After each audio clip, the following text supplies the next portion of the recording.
Hello everyone. Biryani तर सर्वांची favourite आहे, पण ती खायची म्हटलं तर टाईम जास्त लागतो. मी घेऊन आले आहे झटपट आणि टेस्टी बिर्याणी रेसिपी, ते पण कमी साहित्यात.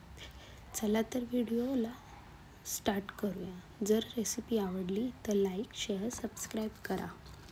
चिकन मी स्वच्छ धुवून त्याला मीठ, हळद, धणे जिरे पावडर आणि 1 स्पून दही लावून मॅरिनेट करून घेतले आहे.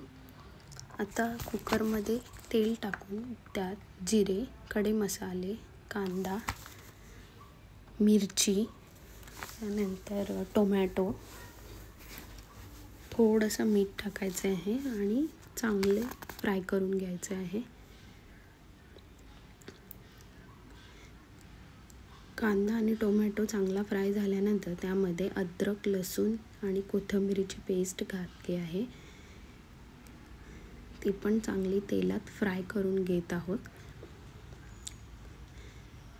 बरेच जण काय करतात की कांदा आणि टोमॅटो सारखा हलवत बसतात. त्याने काय होतं की ना तो म्हणजे भरपूर हलवल्याने तो चांगला शिजत नाही. तर थोडंसं त्यांना पण थोडा टाईम द्या, थोडंसं तेलामध्ये चांगला फ्राय होऊ द्या, मग तुम्ही हलवा.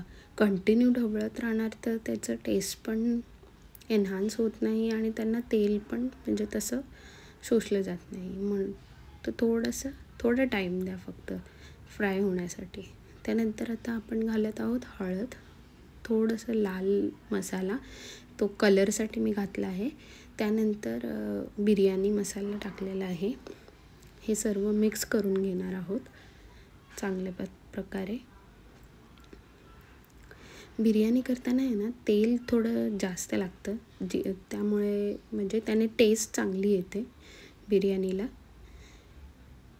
असे तेल सुटायला लागल्यानंतर त्यामध्ये आता आपण हे मॅरिनेट केलेलं चिकन ॲड करत आहोत. सगळं मिश्रण चांगलं एकजीव करून घ्यायचं आहे. मसाला पूर्ण चिकनला लागला पाहिजे अशा प्रकारे.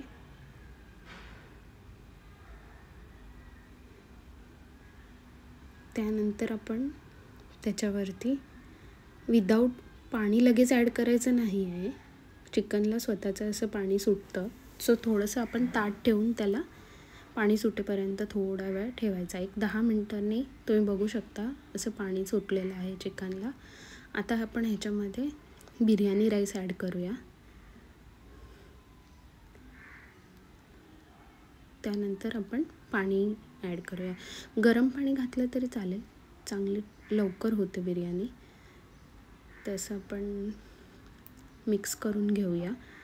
आणि मेन इन्ग्रेडियंट हा आहे की आपण इथे वरती आपण तूप सोडणार आहोत. त्याने एकदम फडफडीत अशी सुटसुटीत आणि टेस्टला पण एकदम एन्हान्स होते ती बिर्याणी. सो तुम्ही असेल तर नक्की तूप घालून ट्राय करा. त्यानंतर आपण कुकरला 2 शिट्ट्या करून घेणार आहोत. मी 3 शिट्ट्या केल्या आहेत. तर बघू शकता आपली बिर्याणी कशी छान रेडी झाली आहे. सुपर टेस्टी आणि लवकरात लवकर होणारी रेसिपी.